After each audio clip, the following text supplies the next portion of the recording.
Hello there. Are you sure you're in the right place? See the name on the door? This podcast is Spine Chillers and Serial Killers. Surely you don't want to come in here. You do. Well, I must warn you that things are pretty adult in here. Absolutely no children are allowed. Obscene language, shocking and horrendous stories to chill you to your core, and terrifying tales that'll keep you up at night. The ladies inside aren't quite right. Lovely and hilarious, but very strange. Still want in, do you? Well, you'll get what you're here for. Listener discretion is advised.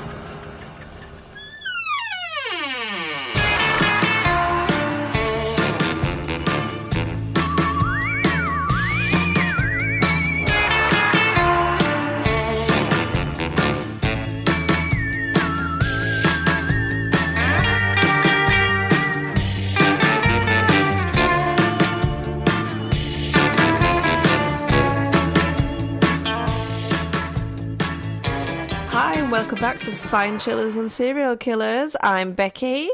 And I'm Tash. And this week we are sans Emma. She is not very well and she has decided to let us take the reins. And to be honest, I'm quite honoured. Are you, Becky? I kind of feel like, you know, when your parents trust you to stay home for the first time, like for a long time while they go out. Like with your younger sibling? Yeah. And you're in charge. Yeah, that's what it feels like. It kind of feels like that. Like we don't have any adult supervision. No, so who knows what's going to happen? This could be the best thing we've ever done, and we could be getting rid of Emma. It could be the worst thing we've ever done. Never! There'd be no podcast without Emma. No. Nothing would get we just done. wouldn't do it. We wouldn't turn up. So yeah, we hope we do it justice, and we hope you enjoy it, Emma, because you will be listening. Because we hope you'll be editing it, to be honest. Yeah, I hope so, because I don't have time. And I'm rubbish at doing it, but we'll see. Just have no idea how to do it, I'm not going to lie. So yes, so big love to Emma. We hope you feel better soon. We miss you, and we look forward to having you back next week. Becky, how are you? I'm fine. I was just trying to think of something because I was like, there's something that I wanted to say. And I was like, no, keep it for the podcast. You'll remember. Pew, it's gone. Can't remember. Pew, it's gone. Did I mention on the podcast weird things that my nan has said? No, I don't think so. Is this not something I've spoke about? Well, as a little introduction to today's podcast, would you like to hear some strange things, random things that my nan said when we were out on a trip to the theatre in the summer? I'd much like to know what your nan said. Yeah, I took notes because it was so funny. So we're kind of seizing the day with my nan, and we are just doing the things that, you know, you talk about and you say in passing. You think, oh, I'd love to do that. Well, we're just doing it. We're seizing the day and we're doing it. Anyway, so we go to London, we go to see a theatre show, we go for lunch. So most of these things are said pretty randomly. Some of them are sort of in context, but often not. The first one is, there's no need to spill food on the floor, mucky pups. Like, we were just like walking. There wasn't, like, there probably was food on the floor, but there wasn't like an obvious spill on the floor. As we are sat in the restaurant, which it was the Ivy, but the Ivy Brasserie, which is a lovely restaurant, absolutely loved it, but it's not like the Ivy, as in like it's relatively affordable. The menu is absolutely delicious. Cocktails are superb, but it's not like going to the Ritz, okay? Yeah. So, you know, you're looking at about £20 for a main course, which is, that's fine. Okay. So whilst we're sat there, she goes to me, I don't know why people bring children to a restaurant. There is a baby next to us on the table. This baby is very quiet, very cute, and has not really made a sound at all. And I said to her, oh, I think it's okay to bring children to a restaurant during the day.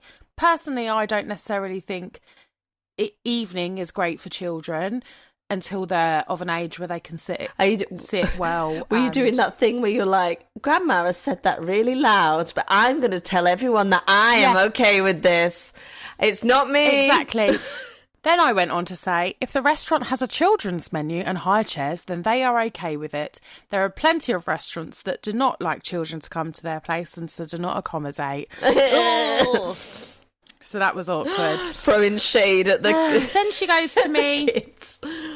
Then she goes to me, you've got nice legs. Mine are awful. Again, no context. Oh, bless her. We weren't talking about legs or body points. Yeah, I've got nothing. good legs though, Tash. I mean, listen, blessed with the best. We were walking from dinner to the theatre and she goes, I'd like to go to a sex shop. I just think she thinks things and it just comes out. That's exactly what it is. And I just said to her, oh, okay, well, if you'd like to do that, I'd happily take you. What are you thinking, Anne Summers, something like that? And she says, oh, I don't know. Maybe we can go one day. I said, yeah, absolutely fine. Let's do that. And then about 15, 20 minutes later goes, I don't think I'd like to wear a thong. And I went to her, 84, it would be a strange time to start wearing thongs. But again, not the best underwear. Whatever floats your boat, Nan. Sometime later, we've had several conversations since then.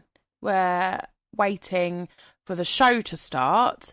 We're sat in close proximity to other people. Of course, I never did that myself. I went to her, what's that? Let a man kiss me down there. Grandma! Oh, Grand's missed out. Grand's missed out. I must admit, that one threw me. Didn't quite know what to say. She's not got a little bet going on with one of her little friends that she does bridge club on a Thursday or something like that. I'm going to say, you have to give me a list of words that I have to say around my granddaughter and see what she says. Like the word game. I think I've found her out. I think I know what she's doing. You've cracked it. So anyway, I learn more and more about my nan every time I spend time with her, and to be honest, I love it. So funny. She's an absolute legend. Oh, Nan. She makes me laugh. She just comes out with the wildest things. Tasha's Nan. Give it up for Tasha's Nan, everyone. Yeah. Woo! Go Nan. So great, they named her twice. Nan. Woo! Okay. Have you got any funny things that your nans have said? Write into us. Let us know. Oh, I can't think of something that they've said. I'll have to have a think. My nan is very open with me, and I think it's because, like, if I pick something out, she's like, oh yeah, that's lovely, and we like going to see the shows together and stuff like that. We're not necessarily similar, but we do have some shared interests. And obviously I took her away earlier in the year, and we've already booked our trip for next year as well. Love it. And I think she just likes having that granddaughter grandma relationship. So, and also it's bragging with all the people that are there. I've seen my granddaughter's taken me on holiday. Yeah, Have you seen this is that? my granddaughter. Mm-hmm. We talk about thongs. We talk about thongs, baby. Yeah, bless her. She's very sweet. Oh, bless her little heart. No, my grandpa and both my grandmas are not as open as that, I suppose. They do come out with some crackers sometimes. I just can't think of any. That and, like, randomly farting in public. It just escapes them. Why do they do that? I don't know. Like, I think everything just relaxes when they get older. Like, oh, sorry about that. I think they just don't care either. Yeah. They just, like, they don't even excuse themselves, no, do they? actually, they just walk away. They're just like, I've done that now. Just walk away with their hands behind the back. Yeah, like, thanks, it's Grandma. true. Yeah. Then everyone thinks it's you. I'm like, it's not me, it's her. So funny. They are funny, bless them. I thought of the thing that I was going to tell you, but... Oh, go on. It's not as funny as what it was at the time when it happened. I'll be the judge of that. There's a man that's... Well, it doesn't start off funny, but there's a man that keeps coming into work to talk to me and that, and he's a little bit creepy. Okay. But it's kind of been sorted out now. Good. And it was the other week, and on the Friday night I went somewhere with the kids and there were balloons there, so they brought all the balloons in the car, so I had about 3 balloons in the car. The next day I was working, so I went to work, and when I finished, it was only a half day on a Saturday, so when I finished at 12 and went home, when I go home, there's a part of my journey where I go through these woods, and it's quite, at night time it's quite scary, but this is in the day. Horrible. And it was a nice sunny day. It's probably the last sunny day we'd have had, really. And so I opened the windows a little bit, because I like opening the windows a little bit when we go through the woods, because it always smells really nice. And so anyway, I was listening to my music, bopping along like I normally do, and I opened the window just a crack, and obviously I completely forgotten about all the balloons, and I saw what looked like a head emerging from the back seat. You know, imagine if you were lying down on the back seat and then you put your head up, and I could see that in the window, in the mirror. Nearly crashed my fucking car. I nearly died. I went, and then it was a balloon. I saw after about 2 seconds that it was a balloon, but I swear. Oh, God. Even though I know that it was a balloon, because I know that, like, you've told me, so I can feel my heart being like... Yeah, because it's like everyone's fear, isn't it? You see it all in these horror films or whatever, that someone's hiding in the back seat. And that paired along with there's a bit of a weird guy going around at the minute. Yeah. I'd nearly died. But no, I didn't crash the car. Because I'm such a good driver. Well done, proud of you. But yeah, I used to live work quite rurally before, and weirdly I was so scared that there'd be somebody in the back that I just didn't look. So rather than looking and checking, I just would not look and just hope they weren't there. Yeah, I'd be too scared to look. But yeah, I get it. It's freaky. Oh, gosh. So, you know, I went to Spain. I've just remembered this. I went to Spain with some friends last weekend and had a great time. Spent far too much time drinking, far too much alcohol, and just dancing and eating lovely Spanish food. And then on one of the evenings, we decided to go to a shisha bar. So bearing in mind, I've never actually been to a shisha bar before. I think I've had one puff on a shisha pipe many, many moons ago, and thought, I don't really know how to do this. In our ultimate wisdom, thought that would be a great idea. So went to this shisha bar and get a shisha to share. And I decided I needed some water. And instead of just waiting for the server to come over, I just got up and started looking. So I went to the shisha guy. So now I realise that basically the shisha guy must rent a part of the bar to have all his shisha pipes, and that's separate to the drinks. Anyway, so I walk over to him. It's a little bit sketchy now I think about it. He's got like his little plastic table there with the price list. And then behind a bit of a screen is where all the pipes and stuff are. Fine. Anyway, he's just sat there on his little plastic chair on FaceTime with somebody. And I walk up to him and I go, "Oh, hello. Please can I have some water?" And he's like, "Yeah, I'll get you some water. Come sit down." So... Here, talk to my mother on FaceTime. No, so he did say, I've got to go. I go and sit down, and he gets up and starts massaging my shoulders. He's passed me his shisha pipe, and I've just gone, "Okay, thank you." And then I'm just sat there, and he's massaging my shoulders, and I'm just like, "What?"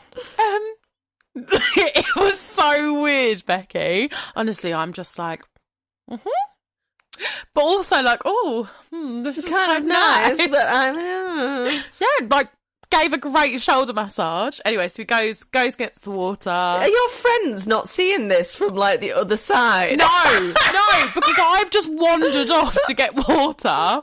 Some of them are playing pool. Some of them are sat around the table. And because, like, we're now at that age where you don't, like, if you need the toilet, you just go on your own. Like, you know, like, when you're in your 20s, you do everything with your friend. Like, you pee in the same toilet at the same time, practically. But then, like, when you're in your 30s and some of my friends are in their 40s, you're just all a bit more like, oh, yeah, you want to go for a week? Okay, bye. See you in a minute then, love. Obviously, if someone's gone a bit longer, you go and look for them. But you just all kind of do your own thing, which is obviously great and fine. Anyway, so I'm sat there. He's come back with a bottle of water and I went, oh, can I have 3, actually? So he goes and gets 2 more for some of the girls. He then comes behind me and starts massaging my shoulders again. And I'm like, not really sure what's going on here. So I then see one of my friends and I call them over. I'm like, come here. He's then calling her name as well because she can't hear me as he's still massaging my shoulders. I was like, come on, help me. Yeah. So basically, I nearly got kidnapped in Spain by the Moroccan shisha seller. Oh, dear. What? But I got a lovely free massage out of it. Was it good? It was lovely. At the time, you're like, oh, this is a bit creepy. And then I woke up in the morning and I was like, I really shouldn't have been puffing on his pipe. No. Like, mate, what if you had a cold sore? Oh, do you know who's Charlotte? Is it Charlotte Debray? She's got long red hair and she, like, reads all the Reddit stories and stuff. Just, like, on Facebook. Oh, I don't know, but yeah. She read one out and there's this group of girls that went to a shisha bar and they all got cold sores all around their mouths because it was a dirty pipe. Yeah. So the tips on our pipe do come wrapped. Yeah. And so you take off and put a new one on. But obviously his wasn't. I just had the one that he'd had. Well, you would have seen if he had a cold sore. I wasn't really looking at his mouth, babe. He was massaging me from behind. With his mouth. Just biting you. Oh. Anyway, so yeah, nearly got kidnapped. Got a free massage. Turns out love a shisha bar. Swings and roundabouts, really. Yeah. Have I been sold to a Moroccan man for 3 camels? Potentially. Oh, you're worth at least 4. Oh, thanks, babe. Thanks. Oh. Have you ever done that? How many camels am I worth? No. Is that a thing? Oh, you can Google it. It. We'll do it after. We'll do it and we'll put it up on our Instagram. We'll do it next week when we're with Emma. And you can, like, Google it and you can ask, like, how many camels am I worth? And it's like a little questionnaire and you fill it in and it tells you how many camels you're worth. Oh, wow. How cool. Yeah, so that's something fun for next week. Oh, I'll be really disappointed if I'm not even worth half a camel. No, you'll be at least worth half. Yeah, thank you. I'm glad. Back half. Yeah. Not the front one. At least it's not the spitty end. Exactly. Anyway, should we get on with this? Who's going to go first? I'm easy breezy. Should we flip a coin? Yes. I don't have any currency anymore. I don't have a coin because I've just cleaned out my cupboard, my drawers. What could I flip? I've got my passport. Yeah. I'll have the gold signed up. I'll throw it up, and if it lands, like, so I can open it and it's the front page, you go first. If it lands the back page, I go first. Okay. Go on then. Okay, we're going to just do it on the floor because I'm not very good at catching. Okay, go. 1, 2, 3. 1, 2. Go! Oh, head up, you're first. Ah. I bet Emma's going to love that. It's really good for all the good visuals. I'll take a picture of it so she can post it. The proof. So everyone can see. Right, over to you. Okay. Are you ready? I'm ready. Right. So my story this week is about a girl called Christina Victoria Grimmie. Christina was born on the 12th of March 1994 in the Malton section of Evesham Township in New Jersey. So that's where it is, in New Jersey, in America. So she was the daughter of Tina and Albert Grimmie. Tina, who worked as a receptionist, and Albert worked at Verzian Communications. Christina had an older brother, Marcus. They were all of Italian and Romanian descent. I don't know if that really makes a difference to anyone. So Christina grew up in Malton and attended a Bethel Baptist Christian school. They were a very Christian family. Her father first noticed her talent for singing when she was just 6 years old. She sang all the time and had a really sweet little voice. And by the age of 10, she started to play the piano. Despite taking lessons as well, she largely played by ear. So she used to just play around with the piano a lot and really, really got good. Oh, good for her. So she was a devout Christian, and her family attended church in New Jersey before later moving to Los Angeles. Her mother, Tina, was a significant inspiration in Christina's life. She survived breast cancer 3 times before she eventually passed away in 2018, sadly. Christina was deeply moved by her mother's battle, and this personal struggle would later help fuel her musical career. Beyond music, Christina was a passionate animal rights activist. Her music career began at the age of 15, so quite young, when she started posting videos on YouTube.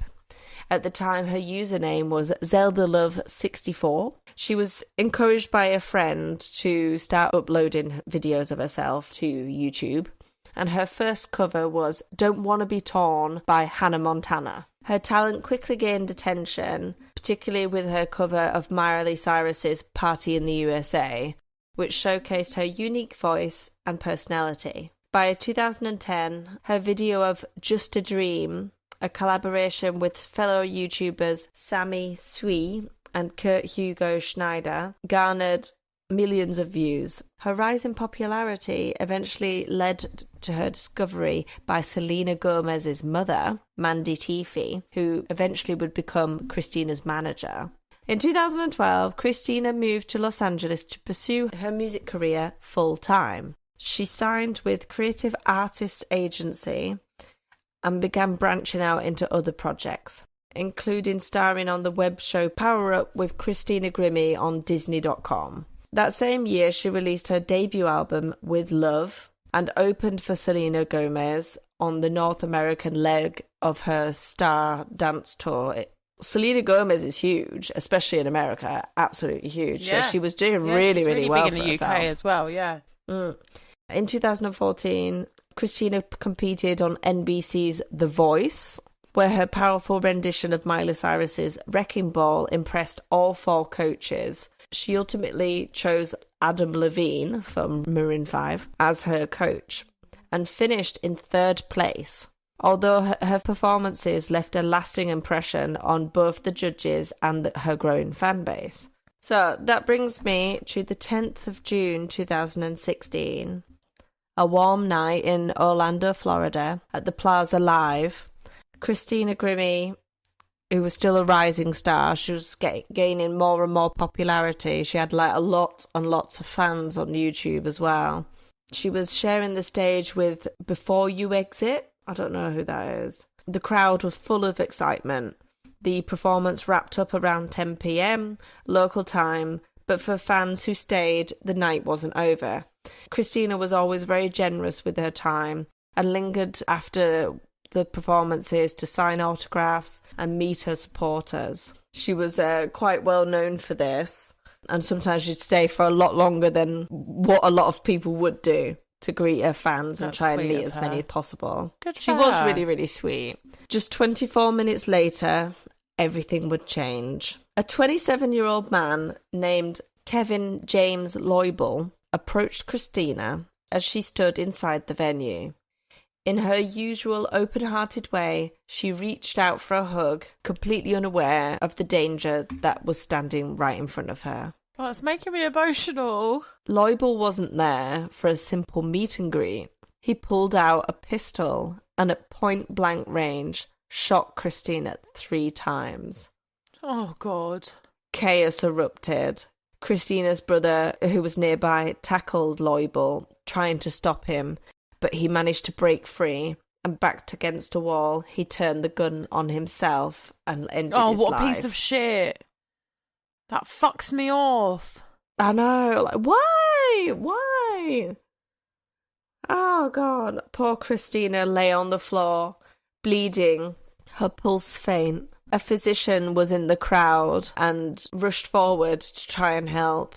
He started performing CPR, desperately trying to save her. She was rushed to Orlando Regional Medical Center in critical condition. But by 10:59 p.m., just 35 minutes after the attack, Christina was gone. An autopsy would reveal she had been shot in the head and twice in the chest. A life full of promise ended in an instant. In the aftermath, police uncovered chilling details. Kevin Loibl had travelled from his home in St. Petersburg, Florida, by taxi, specifically to commit this horrific act. He arrived armed with 2 handguns and extra ammunition, and had even got a large hunting knife on his person. Despite carrying this, arsenal of weapons, no alarms had been raised. There were no metal detectors at the venue that night, no thorough searches of the attendees. One witness later pointed out that security had seemed more focused on the food and drink restrictions than the actual safety of the crowd. So people weren't allowed to take beer or snacks in. Yeah, of course you're not. Take a knife and gun in, sure, go for it. Yeah, I was like, you can't eat that. Kevin Loibl had no criminal record, no apparent mental illness, but as investigators would later discover, he harboured an obsessive, unhealthy fixation on Christina Grimmie. But how does that lead to killing her? It's the same with John Lennon, though, weren't it? He was whoever shot him was obsessed with him. He'd gone to extreme lengths to try and change his appearance for her. Weight loss, hair transplants, teeth whitening, and even eye surgery so he doesn't have to wear glasses. He lived like a recluse, keeping his dark infatuation hidden from the world. His co-workers and his one close friend knew of the obsession, but they didn't realise how dangerous it had become. Just assumed it was all of us when we become obsessed with a celebrity. Just before the shooting, Kevin Loibl had ominously remarked that he was tired and ready to ascend. Right? On the 16th of June, Christina Grimmie was laid to rest in a private ceremony in the Berlin cemetery. The next day, thousands gathered in the area to say their goodbyes at a public memorial. The news of Christina Grimmie's death sent shockwaves through the world of music and beyond. In the hours and days that followed, artists and celebrities from all corners of the industry took to social media to express their grief. The Voice, the show that helped launch Christina into the spotlight, shared a simple yet heartbreaking message. There are no words. We lost a beautiful soul with an amazing voice. Christina's former coach, Adam Levine, was among the first to speak out, writing that he and his wife were absolutely devastated and heartbroken. He called it another senseless act of extreme violence. Blake Shelton, another coach on the show, added, "I'm stunned and disgusted and heartbroken that we lost that sweet little girl." Bless her. Perhaps the most poignant tribute came from Selena Gomez, Christina's close friend and former tour mate. Selena had been performing just a few miles away from Christina when the tragedy struck. The next morning, she posted a simple, gut-wrenching message. "My heart is absolutely broken. I miss you, Christina." The grief was so overwhelming that the following night, during her Miami concert, Selena tearfully dedicated a performance of Hillsong's Transfiguration to Christina's memory. She later cancelled a meet and greet, citing fear and sorrow, and eventually checked into rehab, pausing her tour to deal with the emotional toll. I mean, it's horrendous, isn't it? I know, poor love. Christina's influence was felt far and wide. Justin Bieber, Sabrina Carpenter, Demi Lovato and Charlie Puth were just a few of many artists who dedicated performances to her. Dove Cameron, who had worked with Christina, took to Twitter over several days to express her grief. The band Before You Exit, the band that Christina had performed with on the night of her death, tweeted, "We lost an angel today, a sister and a beloved friend." The outpouring of love didn't stop there. The CEO of YouTube, Susan Wojcicki, offered her condolences, calling the YouTube's family heartbroken and shocked. Fans too found ways to keep Christina's memory alive. Tribute videos flooded YouTube, including one on Christina's official channel, titled "In Loving Memory of Christina Grimmie." Within days, it garnered millions of views and tens of thousands of comments, a testament to how deeply she had touched her audience. Some artists even turned their grief into music. Songs like Tyler Ward's "A Song for Christina," "Before You Exit the Clouds," and Tori Kelly's "Blink of an Eye" were written in her memory. On The Voice, the coaches honoured Christina with a powerful rendition of Aerosmith's "Dream On." Later, Team Adam performed "Hey Jude" with her family sitting in the audience, watching as her legacy was remembered on the stage that she had once graced. In the wake of the tragedy, Adam Levine quietly offered to cover funeral costs through a GoFundMe created by Christina's manager. It raised over $170,000 in just 2 days. Wow. Beyond the music and the tributes, Christina's death sparked difficult conversations about security at concerts, about gun control, about mental health. The heavy metal band Pantera, who had faced their own tragedy when guitarist Daryl Abbott was murdered on stage, echoed these concerns, calling for stronger protections for performers so that no one else will have to suffer the same fate.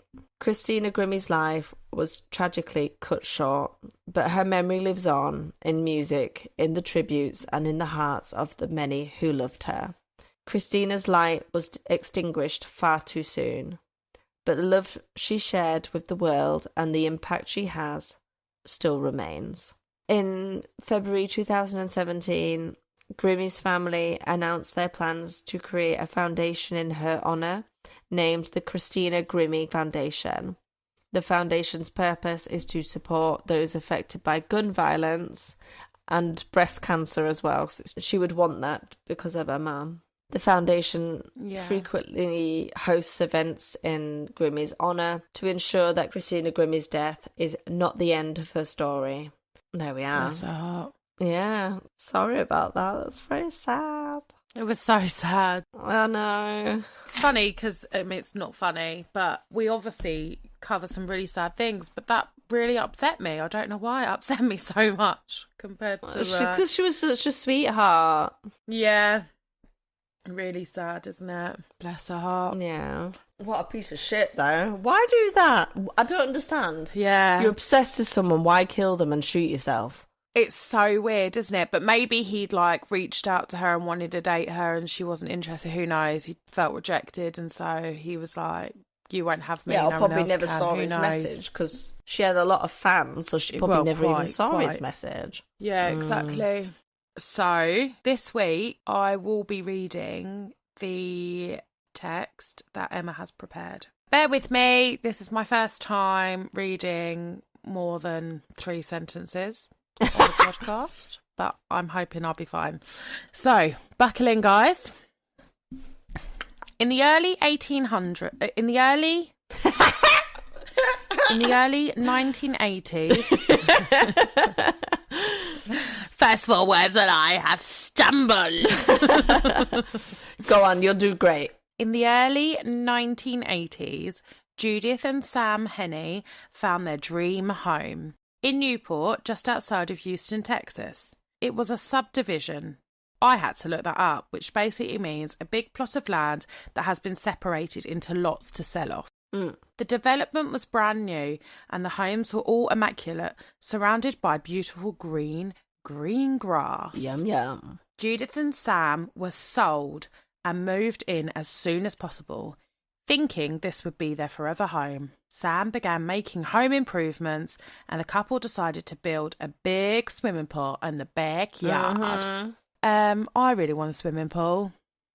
Do you? Like a proper one? Or just like a little one? Just like Teeny tiny. a big pond. But clean. But clean, yeah. Yeah. Actually, I don't. I absolutely lie.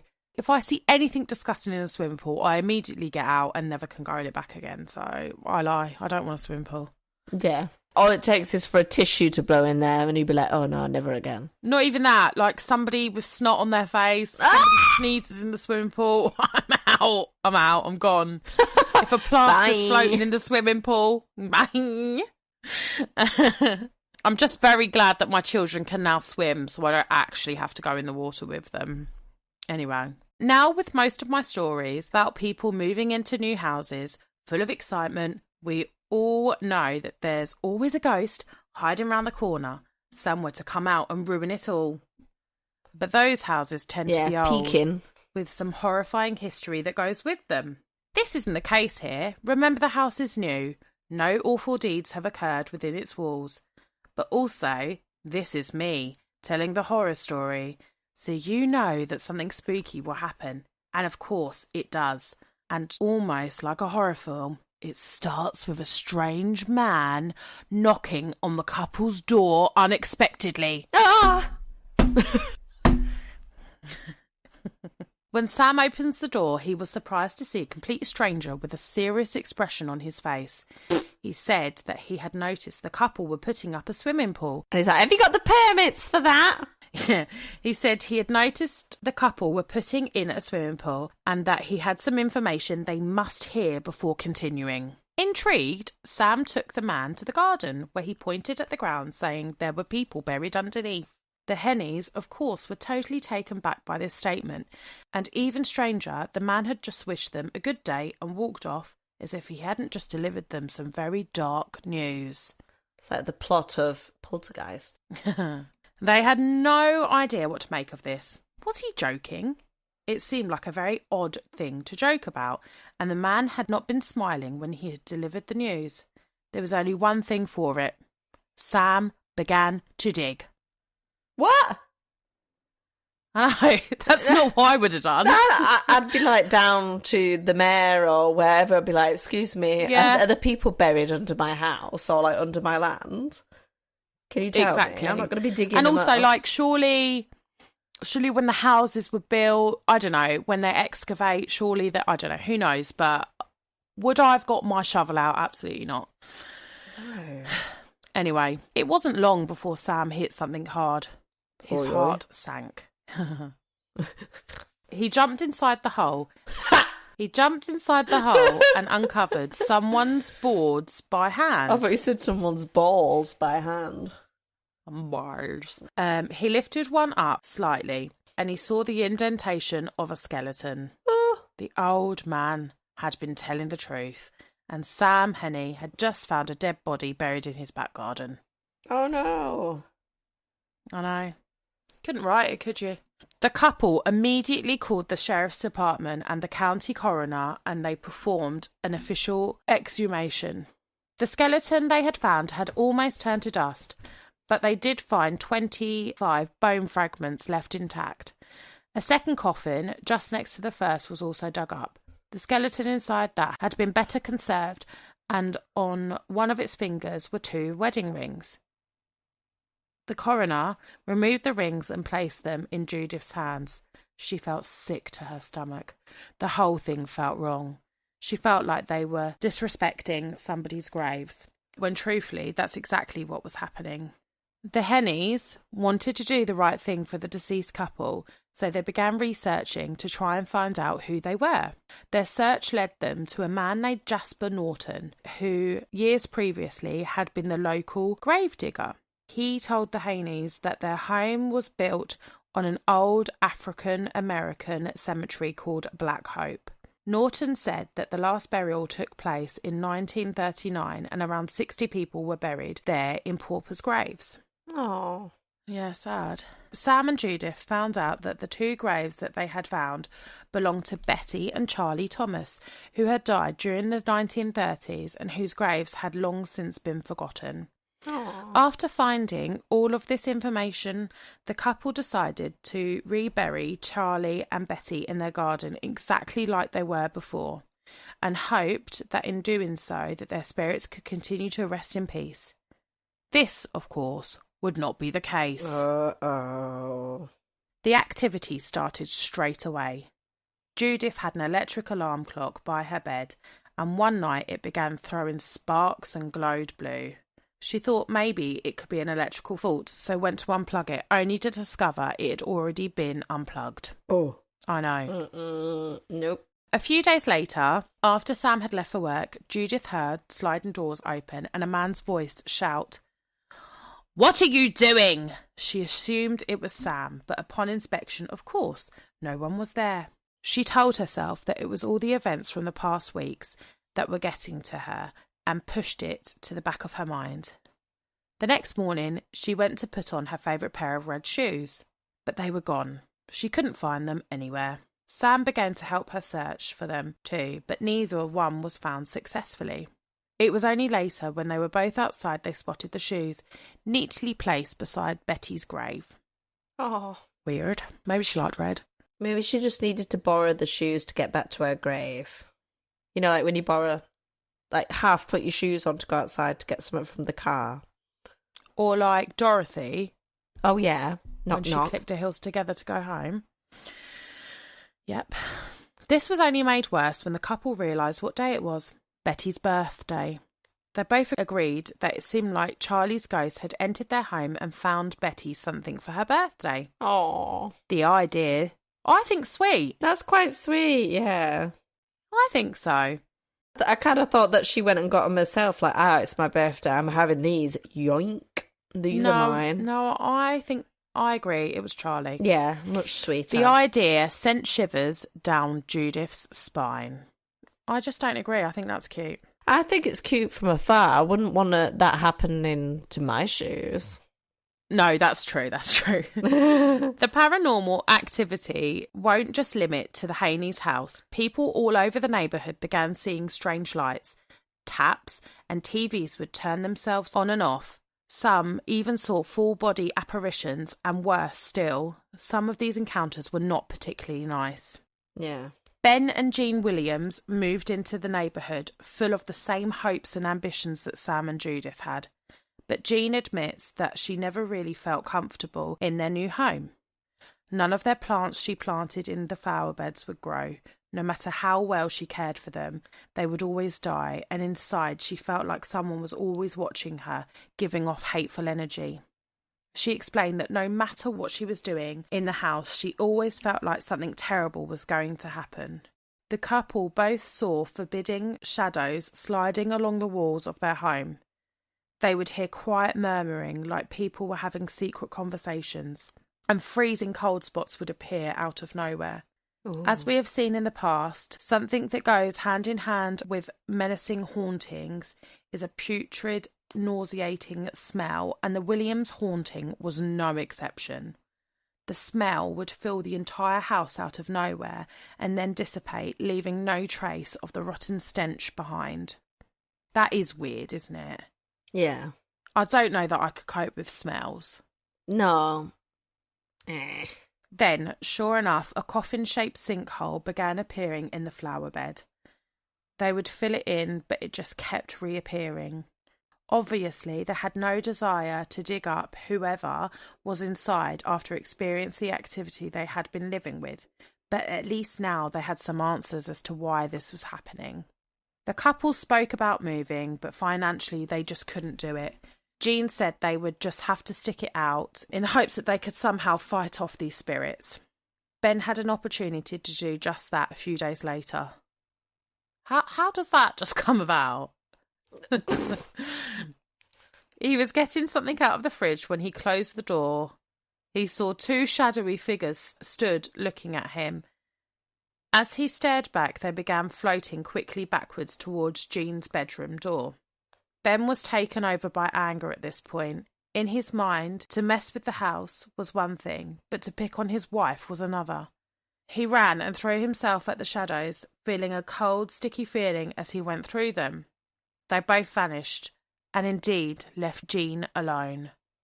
Wow, well done. Who knew that's all you had to do? Oh, sticky. Why are they sticky? Yeah, I'm not. Oh, that made me feel a weird. bit. I can just imagine, like cold jam. Oh, Oh, yeah. but all over you. Manky mank Yeah. mank. Oh.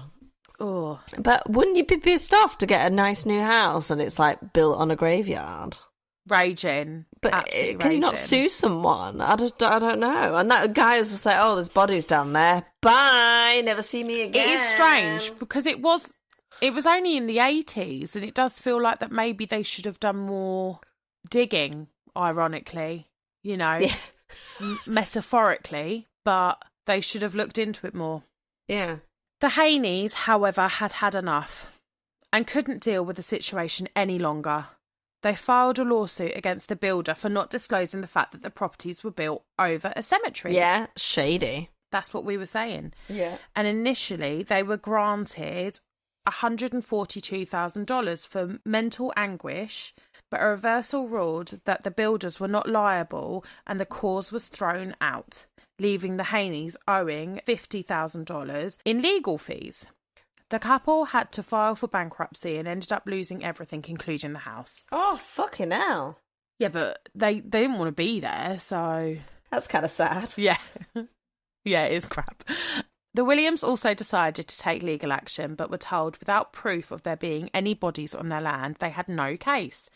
So Jean decided that she would dig up the coffin herself to prove that what they were claiming was true. Very shortly after she began digging, she started feeling unwell, and her adult daughter Tina, who was visiting at the time, said she should take over for a bit. She too began feeling unwell and had to go inside and lay down on the settee. She must have known what was happening because she began to feel very scared and called out for her mum and dad, saying something was very wrong. I think I'm dying, and please take care of my daughter. Despite Jean's best attempts to keep her daughter conscious, by the time the paramedics arrived, Tina's eyes were glazed over and she was unresponsive. She died 2 days later, never recovering from what was discovered to be a massive heart attack. That's insane, isn't it? That is mental. I could almost think it was like some sort of something was in the soil that was poisoning her. That's or like, what I thought, like, yeah, because they both felt unwell. or like, what's the word? Radiation from something, 'cause that makes you sick, doesn't it? Or like they'd been exposed to something. Yeah, that's what I thought. Jean and Ben decided that they had to move and relocate into another area of Texas where they lived with their granddaughter. Jean said she didn't have any fight left in her after losing Tina, and she felt that if they stayed, they would all be in very serious danger. She felt like it was her fault that her daughter had died. She had desecrated a grave out of anger, and that Tina's life had been the price to pay. Neither the Haneys nor the Williams experienced any further hauntings after they had left the subdivision. And strangely, once they had left, no one else in the neighbourhoods complained of ever being haunted, even though they all know they were living above people's final resting place. Oh. That's weird. Yeah. How very strange. Well. If you found out that you were living above a grave, what would you do? I don't know. Thing is, though, if you think, nearly everywhere that you tread is a grave for someone at some point. So Yeah. I'm always a bit like, yeah, you know, it was an actual cemetery. It makes it that bit more sensitive. If it's just Yeah, definitely. like it's not very respect. I feel like I'm disrespecting those people by walking all over them and not like. I agree. It's like when we go to everyone knows I quite love a cemetery. Yes. And when the children like walk over the graves, I'm like, oh, don't do that. Like it feels a bit like bad, doesn't it? Yeah, well, I was like, move, walk in the middle, like in the paths between them. Don't tread on people. Yeah. I says they might say, ouch. And that tends to freak them out. might. So, Yeah. yeah. Oh, dear. Well, thank you for that, Tasha. And thank you, Emma, for writing it. Yes. Yeah, doing all the research and writing it. Obviously, I couldn't have read it out without you, and I hope I did it justice. I hope everyone enjoyed this week's episode, and We hope that Emma will be back in action soon. Yes, absolutely. You can catch us in all the usual places, on Instagram, on Spotify, on TikTok. You can listen to us on anywhere you get your podcasts, basically. Yeah. I'll say this just in case we do record, but we should be putting out a special Halloween episode. So make sure you tune in for that. Do stay if we don't do that, you can just cut that out, Emma. I'm sure we will. We'll get round to it. We'll do it this year. We've said that we were going to do it. We're organised. Yeah. We are organised. Guys, if your nan or granddad says anything funny, please tell us. I want to know. Yeah, can't just be my nan. Please confirm that your nan or granddad also farts in public and just doesn't give a shit. Yeah, definitely do let us know that. Oh. Anyway, guys, stay safe. Don't kill people and keep it weird. Bye. Bye-bye.